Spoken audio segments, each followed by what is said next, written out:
The call came in at 11:47 p.m. A woman's voice, calm but unnervingly controlled, reported her husband missing.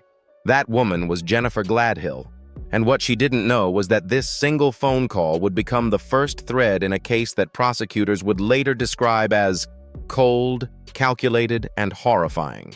On September 28th, Jennifer Gladhill called police to report her husband, Matthew Johnson, missing. Jennifer and her husband, Matthew Johnson, lived what many people believed was the perfect suburban life. Their home in Cottonwood Heights, Utah, was a sprawling million-dollar property. They had 3 beautiful children, ages 11, 7, and 5. To the outside world, they appeared to be the family everyone envied. A respected father, a devoted mother, a picture of stability and success. Matthew, at 51, was no ordinary man. He was a Green Beret, a member of the Utah National Guard's 19th Special Forces Group. For over a decade, he had served his country with honor, earning the respect of his fellow soldiers who described him as brilliant, reliable, and the kind of man you could call in a crisis. He was someone people trusted with their lives. Jennifer, 42, was seen in a very different light. To neighbors, she came across as a quiet, stay-at-home mother who dedicated herself to her children and her husband's demanding military career. She seemed kind, polite, even soft-spoken. For Matthew's friends, she was the woman who opened her doors, hosted dinners, and shared meals with them.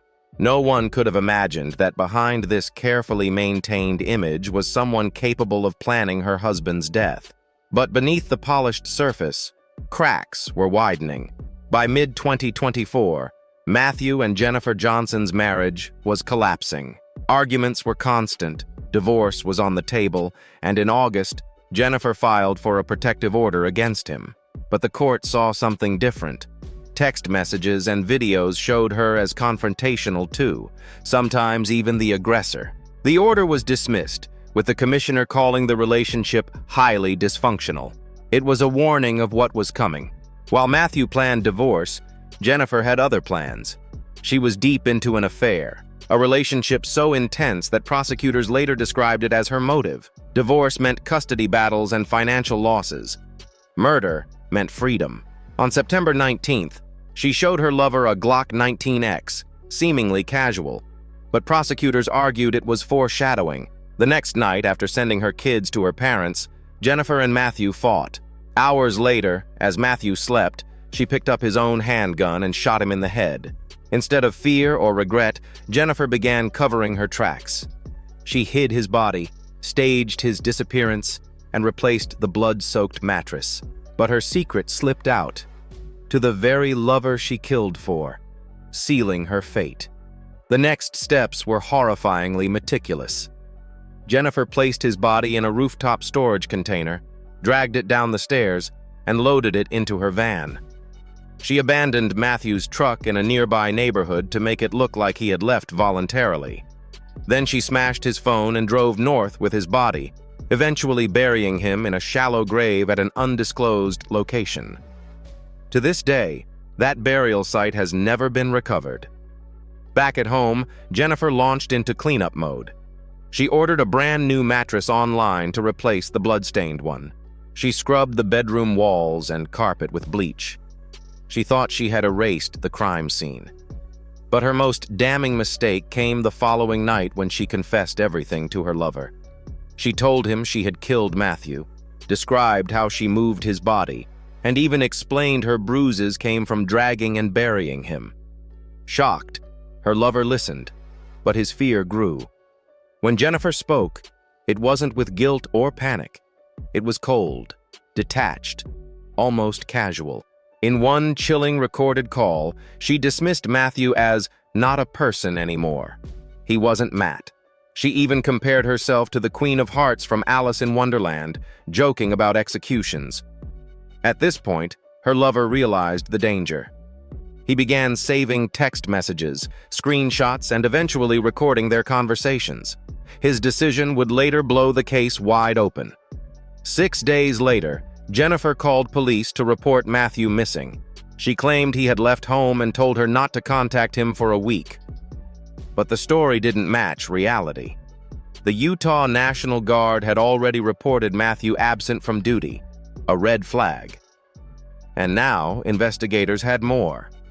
Jennifer's lover walked into the police station with the evidence she had so carelessly provided. On September 28th, investigators executed a search warrant at the Gladhill Johnson home. Inside, the smell of bleach was overwhelming.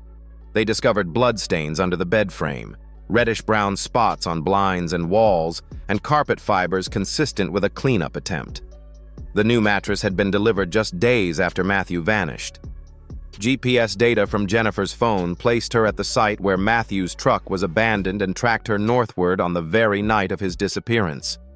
With mounting evidence and recorded confessions, police arrested Jennifer on October 2nd, 2024. But the case widened even further.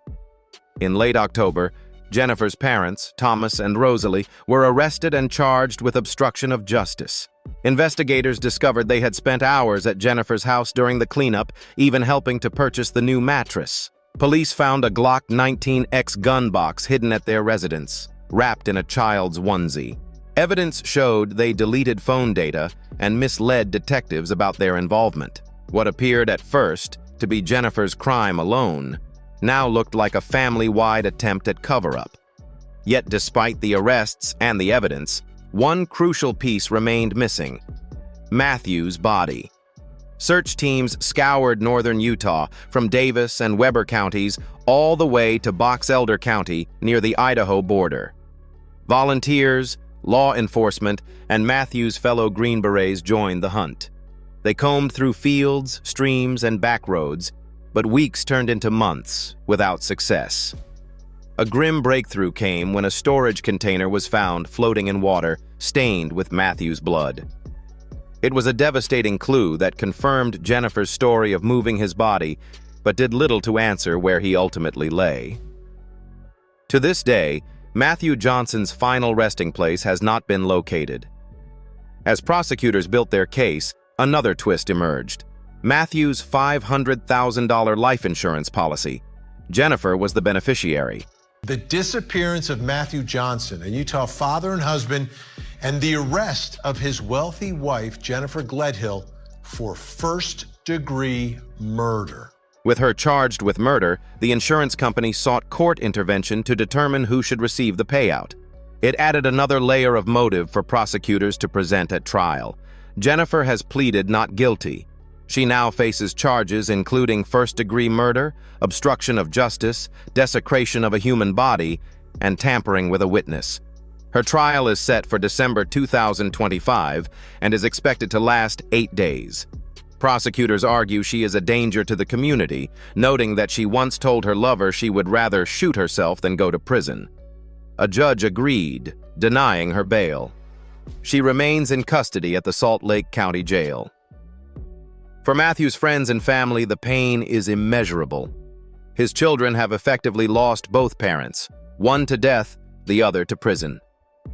His fellow soldiers describe sleepless nights, haunted by the knowledge that their brother-in-arms is buried somewhere in Utah, waiting to be found. The prosecution's theory is chilling in its simplicity. Jennifer killed her husband to pursue an affair without the complications of divorce.